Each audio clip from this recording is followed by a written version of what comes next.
Ako personally mga paps, no, I highly recommend maganda tayo mag-flashing ng oil sa loob ng ating engine every 40,000 kilometers. Basta engine oil yung gagamitin natin. Pero kung gagamit tayo ng flashing chemical, I will recommend na gamitin nyo lang yan kung sa tingin niyo ay may sludge talaga yung loob ng inyong engine, or magbababa tayo ng oil pan. Isa sa pinakamagandang suggestion ko sa inyo, kung balak ninyong linisin talaga yung loob ng inyong engine oil, ay mag early change oil na lang kayo. Like for example, mineral yung nilagay ninyo. So instead na palitan nyo siya every 5,000 kilometers, di palitan nyo na lang siya every 2,500.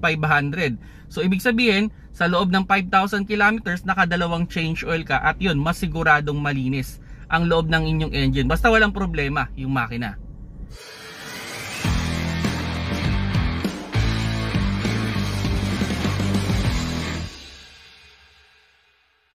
Hello mga paps, I'm Kuya Shane. At yun, sagutin ko lang yung mga naging question dun sa naging vlog ko regarding flashing, no, ng oil. At yun nga, ako I recommend kung engine oil yung gagamitin yung pang-flash, okay yan every 40,000 kilometers. Kumbaga sa kasa, ito yung tinatawag na heavy PMS para malinis talaga yung oil, ano. At yun, isang suggestion ko dyan, instead na patakbuhin nyo lang yung bagong oil na mga ilang minuto, ilang oras, i-consume ninyo. Like for example, every 2,500 o early change oil ninyo.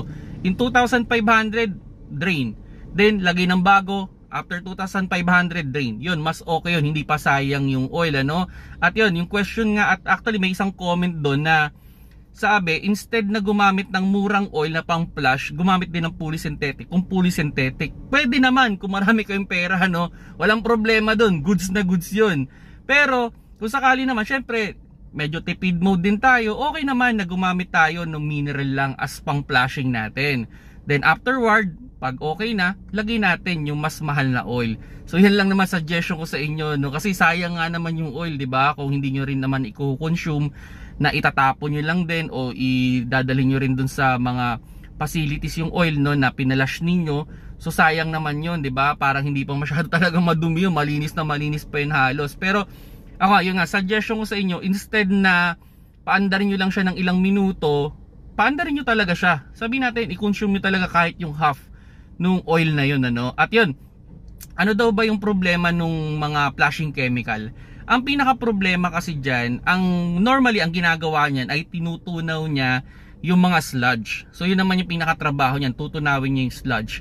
Ang problema, pag yan ay may natira pa sa loob ng ating engine, pag naglagay tayo ng bagong oil, yung oil natin na bago, nagbabago yung ano niya, yung formula niya. Kumbaga, hindi na siya, kumbaga kung may specific na lapot, mas lumalabnaw siya kasi mayroon pang natirang oil. Kaya nga yung suggestion ko sa inyo, no, kung gagamit kayo ng flashing chemical, make sure na mapupuli drain ninyo yung oil o yung flashing chemical na yun. Kasi pag yan ay continuous na umikot sa loob ng ating engine, imbis na yung yung ating lubrication ay tamang-tama lang, nag-iiba. So pwedeng tumaas yung wear and tear ng ating makina. So makakasira pa sa loob ng ating makina. So yung mga paps, no, sana nagustuhan niyo yung video.